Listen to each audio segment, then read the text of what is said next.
Pemirsa, sekarang perhatian guru honorer Supriyani yang diduga menganiaya murid SD Negeri 04 Baito, Konawe Selatan bercabang. Selain menjalani persidangan, pikirannya mungkin terbagi, terutama setelah mobil Camat Baito yang biasa mengantarnya ke pengadilan Andoolo diduga ditembak pada 28 Oktober lalu. Belakangan, sang pengemudi menyebut peristiwa itu bukanlah penembakan. Tetap saja peristiwa itu menyimpan misteri. Untuk membahas topik ini lebih lanjut, kami telah mengundang kuasa hukum Supriyani Andri Darmawan, serta Ketua Indonesia Police Watch Sugeng Teguh Santoso. Selamat sore, Pak Andri, Pak Sugeng. Sore, Bu. Terima kasih sudah bergabung di NTV Prime. Ya, Pak Sugeng, Pak Andri, sebelum kita berdialog lebih lanjut, kita dengarkan dulu pernyataan yang satu ini. Yang dialami oleh Bapak Malengga ini terjadi pada saat beliau mengendarai kendaraan dinas Camat Baito, yaitu sekitar pukul 14, Pak ya. Nah, pada saat mengendarai kendaraan tersebut, tiba-tiba ya, Bapak Herwan Martengga mendengar benturan keras pada pintu, kaca pintu bagian kiri, belakang bagian kiri. Beliau tidak mendengar suara tembakan. Kemudian beliau berhenti sekitar 10 meter untuk memeriksa kendaraannya. Dan setelah diperiksa, kendaraannya mengalami kerusakan pecah ya. Namun tidak ada tembus sampai ke dalam. Kalau ada yang mengatakan bahwa itu penembak bunyi letusan apa, saya mohon maaf, saya tidak bisa sebagai saya tidak ada seperti saya dengar. Yang saya dengar hanya itu bunyi di kaca, kayak kerikil itu kita kayak kerikil ya di genggaman kita banting ke seng. Saya punya analisa itu. Kalau saya ada tembakan mungkin meletus. Tapi itu yang saya dengar kayak kerikil itu, misalnya kerikil kita lempar ke seng aja. Jadi kalau ada yang mengatakan bahwa itu tembakan, silakan. Siapa yang mengatakan itu silakan ditanya. Berarti dia lihat. Kalau saya mohon maaf, orangnya saja saya tidak lihat. Bahkan nanti saya tahu kalau orang itu ada, setelah itu padahal dibilang dia melihat orang. Tapi saya bilang dengar letusan, tembakan, oh minta maaf saya tidak di bagian itu. Berarti silakan ditanya orang siapa yang gulirkan itu. Yang jelasnya itu setahu saya itu bahwa saya kira burung karena pernah kejadian sama saya bahwa menabrak di kaca sampai saya lihat burungnya itu betul. Jadi kalau ada yang bilang tembakan, mohon maaf, tidak. Pak Andri, kasus yang menimpa mobil Camat Baito yang sesungguhnya terjadi versi Anda seperti apa, Pak? Jadi begini, Pak Herwan itu, saya juga kaget bahwa ada videonya seperti itu. Karena jujur aja, waktu kejadian itu saya lagi berada di Rujak Camat Baito. Karena Ibu Supriyani, kami titipkan di situ karena Ibu Supriyani merasa tertekan dan tidak aman karena di situ yang ada fasilitas pemerintah, sementara kami minta izin untuk kalau bisa Ibu Supriyani ada di situ. Nah, pada saat kami lagi kumpul itu banyak orang yang mendengar itu Pak Herwan itu datang sambil baju dinasnya yang dia pakai itu udah terbuka sambil bercerita secara semangat sekali atau kaget begitu. Dia cerita bahwa dia sementara jalan pakai mobil itu, kemudian tiba-tiba dia dengar suara keras menghantam mobil, kan seperti itu. Nah, kemudian dia sempat habis itu berhenti dan menghentikan mobil dan melihat. Nah, dia melihat bahwa ada orang yang lari ke arah semak-semak pakai baju putih sambil merunduk katanya, Termasuk ada saksi katanya yang melihat di situ, ada seorang bapak yang melihat juga orang tersebut lari. Nah, itu yang dia ceritakan ke kami dan itu banyak yang mendengar. Hanya nggak tahu tiba-tiba ada pernyataannya di Polsek Baito seperti itu, ya saya nggak tahu apa yang terjadi ke Pak Herwan itu, seperti itu. Ini ada visual yang kami dapatkan pada saat kejadian mobil Camat Baito yang disebut ditembak.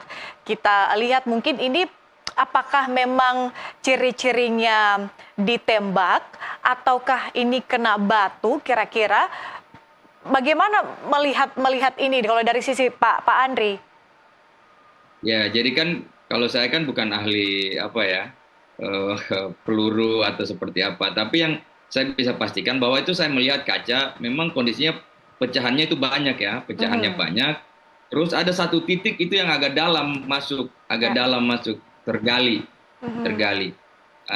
Sudah tergali itu yang titik yang satu itu, yang pusatnya, titik pusat itu agak tergali, hanya tidak tembus ya, tidak tembus. Nah, di situ kan ada teman-teman juga sempat video dan kita foto dan coba kita kirim foto ini, kita tanya teman-teman yang diperbakin kan, kami coba sounding ini, ya di situ ada beberapa info yang menyatakan bahwa katanya ini mungkin tembakan senjata gas kayak PCP semacam itu.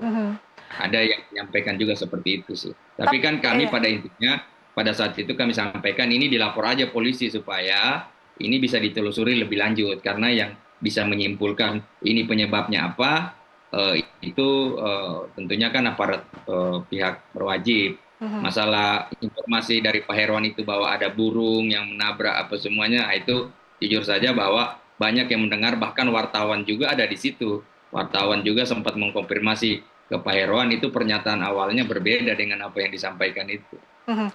Tapi dari informasi yang Anda himpun mungkin dari apakah itu dari Bu Supriyani maupun juga warga-warga sekitar mungkin, apakah kejadian-kejadian seperti ini sering atau mungkin pernah terjadi sebelumnya? Tidak ada kejadian seperti itu sebelumnya ya. Tidak ada. Jadi kami juga tanya apakah memang ada sering kejadian-kejadian seperti itu, misalnya ada mobil yang lewat, kemudian kacanya di ini atau apalah seperti itu. Sebelum ini belum pernah ada. Belum. Pada saat kejadian itu terjadi di dalam mobil ada siapa saja Pak Andri? Pak Herwan. Jadi mobil itu kan Ibu Supriyani kan tinggal di Rujak. Jadi waktu sidang hari pertama dia mengendarai mobil itu kan ke pengadilan. Jadi pulangnya juga pakai itu. Nah, sidang hari kedua, saya menyampaikan ke Bu Supriyani agar tidak numpang atau ikut lagi di mobil itu, tapi ikut di mobil saya. Tapi mobil tersebut masih ikut juga mengawal di belakang, begitu. Berarti hanya Pak Herwan sendiri ya? Iya, Pak Herwan, cuma Pak Herwan sendiri. Oke, baik. Saya ingin ke Pak Sugeng. Pak Sugeng, melihat kasus ini secara menyeluruh, apakah pandangan Anda melihat bahwa Polri atau polisi sudah proper kemudian menyelidiki maupun juga menyidik kasus yang berkaitan dengan guru honorer Supriyani? Terhadap pokok perkaranya ya, ini kan sudah di sidang pengadilan ya. Ini kita ikuti proses sidang lah. Tetapi dorongan beberapa pihak dalam kasus Ibu Supriyani ini ya, itu arahnya adalah pada penyelesaian restoratif justice, itu pertama ya. Yang kedua, di dalam kasus-kasus terhadap seorang guru yang dituduh melakukan pendisiplinan kepada muridnya ya, ini setidak-tidaknya pernah ada putusan pengadilan ya, bahwa seorang guru yang melakukan tindakan pembinaan itu tidak bisa dipidana. Nah, persoalannya tuduhan material bahwa si ibu ini melakukan penganiayaan itu kan akan diperiksa. Yang ketiga, ya tidak harus juga dihimpun keterangan apakah tuduhan ini adalah upaya kriminalisasi ya, dengan pendekatan adanya penggunaan abuse of power daripada ayah korban, atau didalami kecenderungan dari seorang guru yang melakukan kekerasan. Karena dengan adanya Undang-Undang Perlindungan Anak, arah anak untuk dilindungi dari kekerasan pihak-pihak yang punya relasi kuasa itu menjadi perhatian. Jadi kita serahkanlah pada proses persidangan, tetapi saya juga mendorong ini kasus harus diselesaikan dengan cara yang baik, tidak berat untuk Ibu Supriyani, karena akan menyerang kelompok buruh ini. Itu yang pertama ya. Yang kedua, terkait dengan katanya adanya penembakan. IPW mencatat ya beberapa bentuk intimidasi, serangan kepada pihak-pihak tertentu itu ada beberapa catatan. Oke. Satu, serangan tersebut harus kepada tubuh atau badan daripada korban. Pak Sugeng, mohon maaf saya potong Pak Sugeng. Kita harus jeda terlebih dahulu. Kita akan jeda untuk azan maghrib. Kita lanjutkan di segmen berikutnya. Pemirsa tetaplah bersama kami NTV Prime. Segera kembali.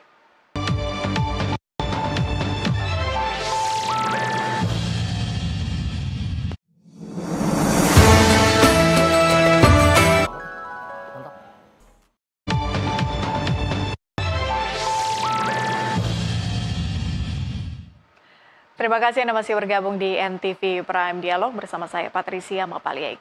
Bersama melalui sambungan Zoom masih bergabung kuasa hukum Supriyani Andri Darmawan dan juga Ketua Indonesia Police Watch Sugeng Teguh Santoso. Saya ingin ke Pak Sugeng terlebih dahulu. Pak Sugeng, Anda bisa melanjutkan tadi yang terpotong di segmen awal soal dugaan mobil camat yang kemudian ditembak dugaannya.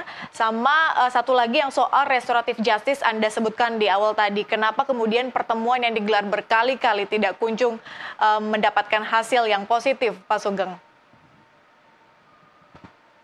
Restoratif justice itu ya memang bergantung kepada satu sikap dari masing-masing pihak ya. Sikap dari masing-masing pihak ini sangat menentukan apakah satu RJ akan terlaksana dengan baik atau tidak. Berangkat dari ketulusan ya, ketulusan untuk menyelesaikan problem dengan damai. Nah, kalau salah satu pihak kemudian tidak bersetuju dengan alasan apapun, maka satu perkara yang telah dinyatakan memenuhi unsur akan tetap naik kepada persidangan. Nah, ketidaksetujuan ini mengapa bisa terjadi harus ditelusuri ya.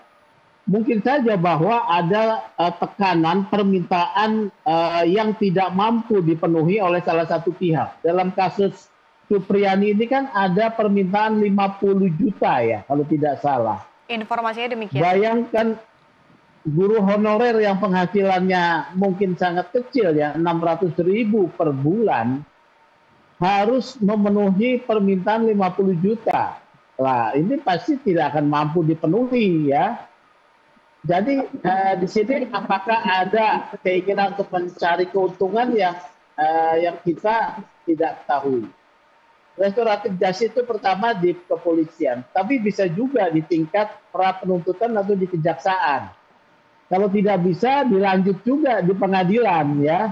Tapi kalau sudah tuntutan di pengadilan, kesepakatan perdamaian itu tergantung jaksa nih. Apakah dia akan menggugurkan tuntutan atau menuntut dengan tuntutan yang ringan atau putusan pengadilan yang ringan.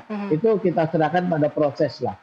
Kalau terkait dengan pengancaman, jadi tadi saya sudah sebutkan ya beberapa bentuk tekanan, intimidasi, pengancaman kepada pihak-pihak tertentu itu ada beberapa bentuk. Pertama, serangan kepada badan, ya badan daripada sasaran. Kedua, kepada properti, ya properti dari milik dari korban yang diintimidasi atau akan menjadi sasaran. Ketiga, saat ini ada alat komunikasi, ya. Nah, serangan tersebut bisa kepada melalui ancaman melalui alat komunikasi, ya, atau melalui satu intimidasi melalui media sosial. Nah, ini harus diperhatikan. Serangan juga bisa ditujukan kepada keluarga, ya. Ancaman melalui verbal, melalui pesan, ya. kepada orang-orang keliling katakanlah Supriyani. Apakah ini sudah ada ya? Apakah ini sudah ada? Kalau ini belum ada atau ada, ini akan menjadi pertimbangan. Kedua yang diserang itu kan adalah properti mobil ya. Mobil ini bukan milik Supriyani. Mobil ini bukan milik Supriyani, tetapi pernah digunakan. Kalau menurut saya ini harusnya tidak menjadi isu serangan terhadap Supriyani ya. Jadi menurut saya seperti itu. Tapi harus didalami memang. Bisa juga serangan tersebut kepada pendamping atau kuasa hukum yang melindungi, memberikan perlindungan hukum. Nah, kepada Pak Andri ini, apakah ada satu tekanan, ancaman yang menyasar kepada Pak Andri yang tujuannya kepada Supriyani? Itu tadi bentuk-bentuknya bisa melalui alat komunikasi, melalui media sosial ya. Nah, ini harus didalami. Kalau dalam hal mobil ini menurut saya ini belum merupakan serangan atau ancaman kepada Supriyani ya. Oke, Pak Sugeng, ada kemudian informasi juga bahwa Camat Baito setelah kejadian itu dipecat oleh Bupati Konawe Selatan. Apa tanggapan Anda? Dipecat? Informasinya kami terima demikian, Pak Sugeng. Menurut saya Bupati tentu kan harus melakukan sesuatu, harus ada dasarnya ya. Kalau dipecat ini bisa digugat ke pengadilan tata usaha negara karena tidak ada alasan, kecuali sebelum-sebelumnya ada satu proses pemeriksaan dugaan pelanggaran. Ya, kalau tidak ada pemecatan tidak bisa. Kalau mutasi bisa saja mutasi ya. Tapi mutasinya alasannya apa gitu? Mutasi dalam bentuk demosi atau kenaikan posisi. Ini harus didalami ya. Kita jangan terlalu. Baik.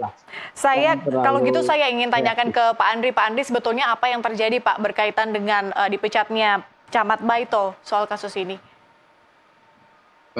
Iya, jadi kami tadi malam dan pagi ini juga sudah mengkonfirmasi ke Pak Bupati. Jadi memang isu di sana terkait Supriyani ini kan liar ya, karena misalnya ada tuduhan-tuduhan bahwa Pak Camat Baito itu tidak netral, karena katanya cuma mendampingi Supriyani, ya kan, memberikan fasilitas rujak untuk tinggal seperti itu kan.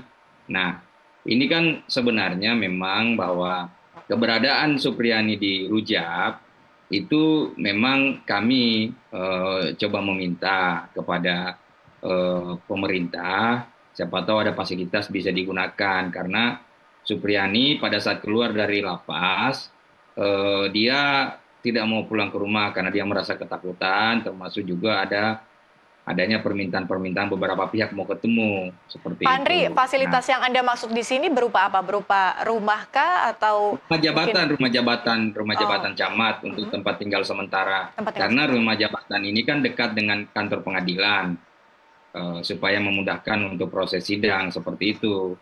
Nah, sehingga ini menjadi sejak ada kejadian penembakan ini bukan penembakan, insiden lah seperti itu ya, kami menyampaikan ini isunya berkembang liar begitu, seperti itu.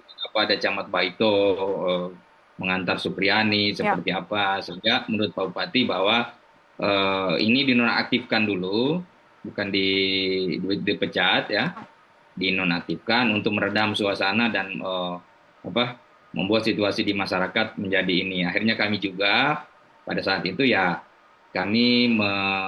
Supriyani kami arahkan, dan kami teman-teman kuasa hukum mengarahkan ke rumah ibunya, dan di sana juga kami coba mendampingi terus supaya kami memastikan bahwa kondisi Supriyani ini aman dan bisa mengikuti persidangan-persidangan selanjutnya. Apakah dinonaktifkannya Camat Baito juga berkaitan dengan keinginan sejumlah pihak soal adanya perdamaian dalam kasus ini? Ya, ini kan memang perdamaian, terus terang bahwa ini kan didorong atau menjadi rame setelah kasus ini viral kan, Nah, jujur saja bahwa perdamaian ini sebelum kasus ini viral kan sudah pernah diupayakan, tapi tidak terjadi karena terkendala masalah uang. Itu seperti itu. Berarti terkonfirmasi bahwa restoratif justice yang diupayakan sebelumnya memang tidak menemukan jalan keluar karena persoalan uang damai itu ya Pak ya? Ya, jadi begini, tadi kan kami juga sudah periksa saksi-saksi. Kami sudah mendapatkan kesimpulan atau fakta-fakta bahwa pada saat di tingkat penyidikan, Supriyani ini kan dipaksa mengaku oleh penyidik ya, namanya Pak Jepri. Dipaksa supaya mengakui saja perbuatan, ya, supaya perkara ini dihentikan seperti itu. Oke, Pak Jepri itu siapa, Pak Andri? Penyidik baik. perkara. Ya. Sehingga Ibu Supriyani dengan terpaksa bahkan menangis, dia pergi ke rumah Pak Wibowo untuk meminta maaf dan mengaku. Karena Ibu Supriyani tidak mau ditetapkan tersangka. Karena menurut Pak Jepri, penyidiknya kalau sudah minta maaf, itu sudah bisa selesai perkara ini. Tapi kan tidak seperti itu. Saat restoratif justice itu berjalan, Anda sudah mendampingi Bu Supriyani belum, Pak Andri? Iya. Pada saat di penyidikan kami mendampingi nanti sudah tersangka, ya sudah tersangka. Proses-proses sebelumnya itu tidak. Nah, sehingga setelah minta maaf itu kemudian tidak terjadi perdamaian karena apa? Ya itulah ada informasi-informasi bahwa ada permintaan sejumlah uang agar kasus ini bisa betul-betul diselesaikan. Gitu. Oke. Dengan sekarang, saat ini setelah perkara ini maju ke pengadilan, nah pihak-pihak seperti misalnya dari kepolisian maupun kejaksaan kan kemarin-kemarin sebelum sidang itu kan mendorong agar terjadi perdamaian, ya. Nah, tapi kan kami menolak karena kami melihat bahwa justru perdamaian yang didorong ini lebih kepada untuk memaksakan Supriyani mengakui perbuatan dan meminta maaf. Nah itu kan kami tahu bahwa tujuannya ini untuk memojokkan Supriyani. Karena Supriyani sebenarnya tidak pernah mengaku di awal, baik mulai dari tingkat penyelidikan sampai penyidikan, Ibu Supriyani konsisten tidak pernah mengakui telah melakukan pemukulan tersebut. Oke, itulah kenapa sampai sekarang masih fight ya dengan kasus ini. Ya, bagaimana dengan Pak Andri, dengan kejadian mobil Camat Baito yang diduga ditembak itu, bagaimana kondisi psikologi Bu Supriyani saat ini? Apakah itu cukup mempengaruhi ataukah sebaliknya? Ya, Ibu Supriyani memang ya sejak keluar dari lapas ya jujur saja bahwa beliau kan tidak merasa bahwa situasinya menjadi seperti sekarang kan. Jadi dia merasa ini menjadi masalah besar, kemudian tekanan juga tentunya banyak, apalagi setelah ada kejadian ini. Tapi kami berusaha untuk memberikan dukungan, untuk memberikan penguatan, dan kami memberikan perlindungan yang kami mampu untuk memberikan kepada Ibu Supriyani. Karena sekali lagi kami sampaikan bahwa pentingnya Ibu Supriyani tetap aman, kondisinya tetap stabil, karena persidangan tidak bisa dilanjutkan kalau Ibu Supriyani tidak aman seperti itu. Pak Andri, dengan status Bu Supriyani sekarang sebagai terdakwa, artinya pengawasan atau mungkin perlindungan yang diberikan untuk Bu Supriyani itu berarti dari pengadilan bukan? Ataukah mungkin Anda berharap bahwa Bu Supriyani ini juga mendapat perlindungan dari pihak-pihak lainnya seperti misalnya LPSK? Ya, kalau untuk perlindungan Bu Supriyani ya selama ini tidak ada misalnya dari lembaga-lembaga. Kami saja yang coba dari tim-tim kuasa hukum, tim LBH memberikan perlindungan dan keluarga lah seperti itu. Hanya kemarin kami coba mencari satu tempat yang kira-kira bisa digunakan. Nah, kemarin kan kita menggunakan rujak, tapi itu kan menjadi polemik juga gitu. Menjadi polemik, akhirnya kami carilah tempat kembali itu ke orang tuanya. Nah, sementara misalnya kalau kita meminta perlindungan seperti di LPSK, ini kan kalau LPSK kan fokus aja kepada saksi dan korban, ya kan? Nah, sementara ini Ibu Supriyani kan dia bukan saksi atau korban, dia selaku yang terdakwa seperti itu. Nah, itu juga yang kami ya mungkin belum menemukan lah siapa yang kira-kira bisa. Tapi untuk sementara kami pastikan bahwa Ibu Supriyani dalam perlindungan kami dan sementara posisinya aman. Baik, Pak Sugeng, dalam kasus-kasus seperti ini ada yang kita kenal dengan judicial activism atau pilihan keputusan yang dibuat oleh hakim dalam mewujudkan keadilan. Bagaimana Pak Sugeng melihat diksi ini kemudian diaplikasikan dalam kasus Supriyani? Ini ada yang namanya sahabat peradilan ya. Sahabat peradilan itu bahasa apa ya? Bahasa asingnya itu apa ya, saya lupa nih ya. Amicus curia ya, amicus curia ya.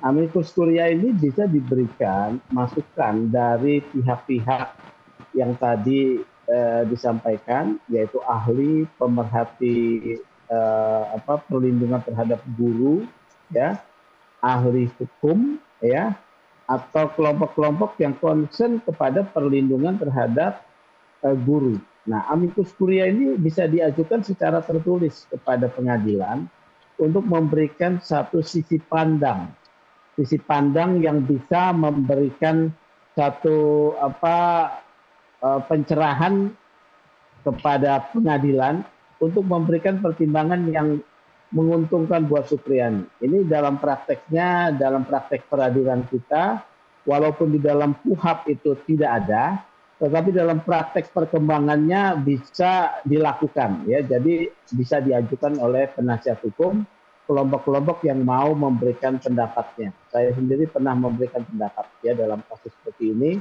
secara tertulis. Itu yang pertama. Yang kedua terkait dengan isu tadi Pak Camat itu dinonaktifkan. Ya. Menurut saya tindakannya ini berlebihan dan tidak tepat ya. Justru Pak Camat ini sebagai seorang pamong wilayah di tingkat kecamatan, dia harus wajib memberikan satu fasilitasi bahkan perlindungan, bahkan bantuan kepada warganya. Ini bukan soal keberpihakan. Karena Pak Camat ini bukan dalam posisi sebagai aparat penegak hukum. Justru beliau adalah pamong masyarakat yang harus bisa memberikan pengayoman. Kalau Supriyani selama ini merasa tertekan dan juga terlalu jauh dari pengadilan, memberikan rumah jabatan tidak ada problem ya. Untuk menumpang ya, bukan permanen, menumpang. Kalau karena ini kemudian dia dinonaktifkan, ini saya pertanyakan di tindakan Bupati. Bupati mungkin kan ada Forkominda ya. Forkominda itu salah satunya adalah Kapolres ya. Apakah ada tekanan dari Kapolres ya? Karena aparat yang melakukan pelaporan terhadap Supriyani kan anggota polisi. Ini yang harus dicek ya. Dan penonaktifan itu dasarnya apa? Merujuk pada peraturan pelanggaran ASN apa ya? Ini justru menjadi masalah baru ya, masalah baru di dalam isu Supriyani ini ya. Nah, jadi ada dua aspeknya adalah biarkan proses hukum berjalan ya, pengadilan sebagai lembaga pengadil ya. Kemudian aspek yang kedua, Supriyani kalau menurut saya tidak ada ini ancaman tekanan ya kepada Supriyani, tapi mungkin psikis yang dialaminya itu harus psikis yang dialaminya harus ditumbuhkan ya, keberanian untuk membela diri. Ya malah masalah baru itu soal camat dinonaktifkan. Oke, Pak Sugeng, ketika kemudian hal-hal seperti dinonaktifkan ini diberlakukan, efek dominonya akan seperti apa? Terlebih khusus dengan kasus-kasus yang melibatkan tenaga honorer atau guru honorer maupun juga anak di bawah umur.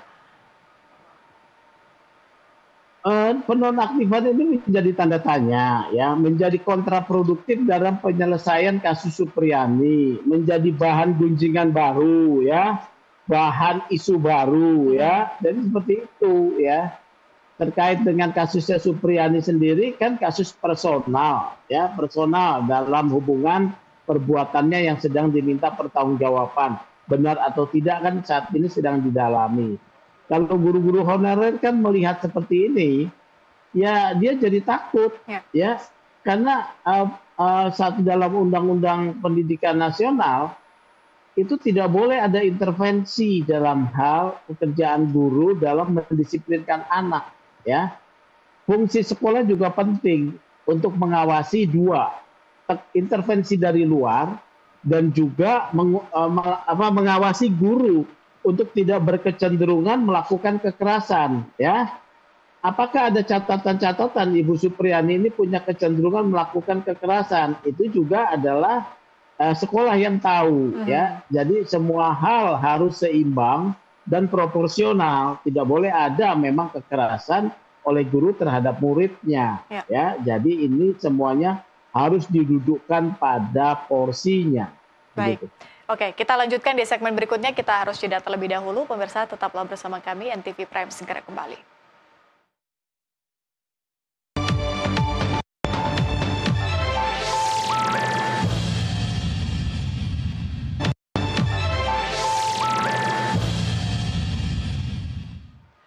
Pemirsa, terima kasih Anda masih bergabung di NTV Prime Dialog. Saya masih berdiskusi bersama dengan Pak Sugeng dan juga Pak Andri. Saya ingin ke Pak Andri terlebih dahulu. Pak Andri, hari ini ada sidang lanjutan klien Anda. Apa yang terjadi dalam sidang hari ini, Pak? Adakah saksi yang dihadirkan dari kuasa hukum?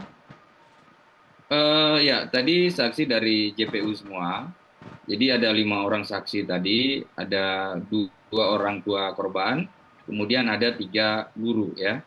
Nah, di persidangan tadi banyak fakta-fakta menarik yang saya pikir ini semakin menguatkan keyakinan kami bahwa perkara ini memang dari awal sudah dipaksakan atau direkayasa, ya. Bahwa keterangan dari saksi orang tua kita bisa lihat antara ayah dan ibunya ini banyak keterangan yang berbeda satu sama lain, seperti itu.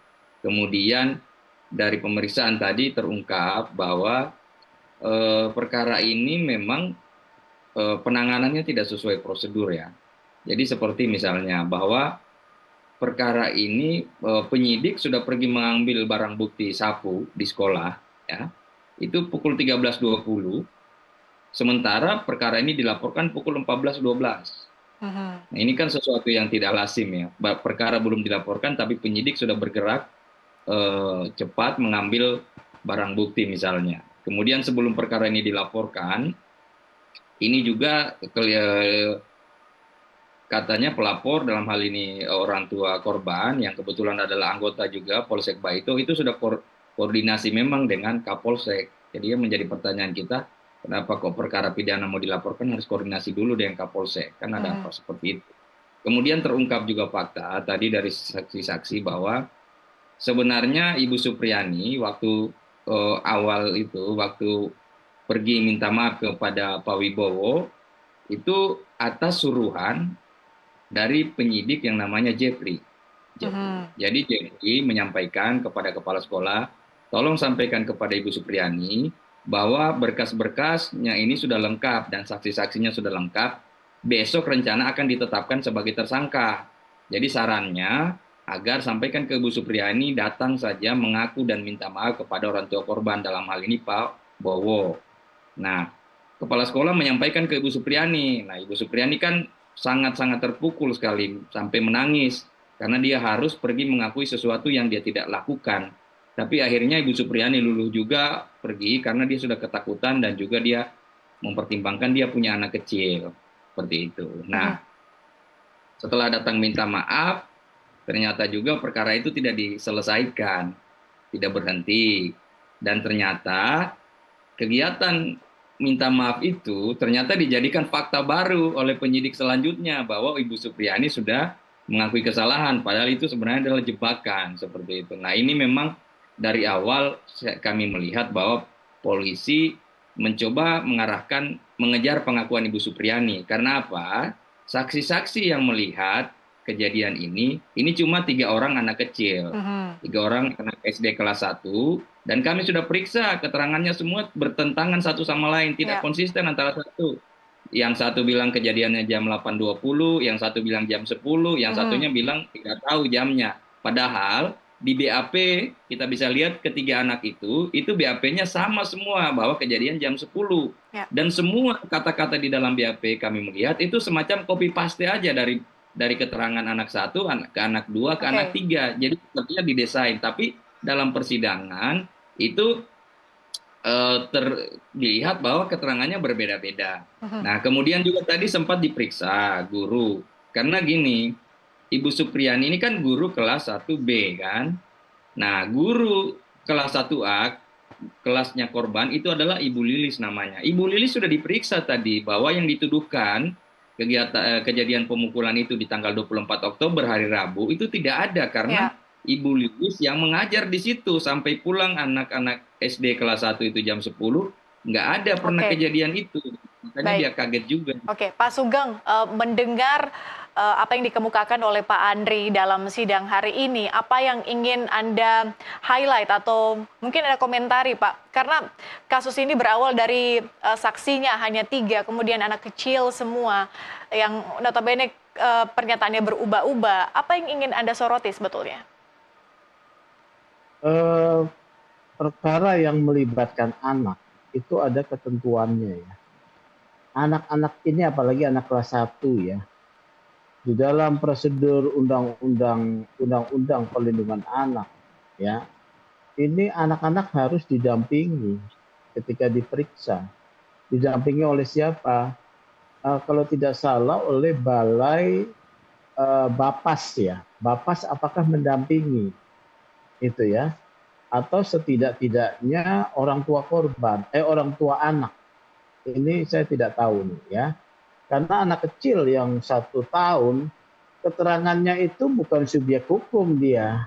Dia bukan subjek hukum. Keterangannya yang bisa dijadikan satu alat bukti. Kecuali korban. Korban itu pun harus didampingi oleh pihak Bapas kalau tak salah itu ya. Nah itu pertama. Yang kedua terkait kasus ini, ya tadi kan sudah disampaikan ya oleh penasihat hukum beberapa fakta. Saya tidak bisa mengomentari karena saya tidak bisa tidak terlibat di dalam kasus ini. Pasti pengadilan harus melihat secara formil keterangan anak-anak di bawah umur sebagai saksi ini bisa menjadi satu alat bukti yang kuat atau tidak. Terkait penyitaannya, ini agak aneh nih tadi. Jadi pengambilan barang bukti tersebut itu tidak sah, ya. Barang bukti tersebut diambil, kemudian baru dibuatkan laporan. Ini agak aneh nih memang ya. Harusnya dibuat laporan dulu, kemudian baru dilakukan penyitaannya ya. Jadi ini dicocok-cocokkan. Kira-kira itulah. Baik, Pak Sugeng terakhir, artinya kalau dilihat mungkin dari perspektif Polri, apakah sebetulnya ini dilihat sebagai kasus yang sederhana atau kasus yang kompleks? Ini kasus yang sederhana apabila prosedur-prosedur di dalam proses hukum ini profesional. Ya, prosedurnya dilakukan secara profesional. Tadi sepertinya pembuatan laporan polisi ya.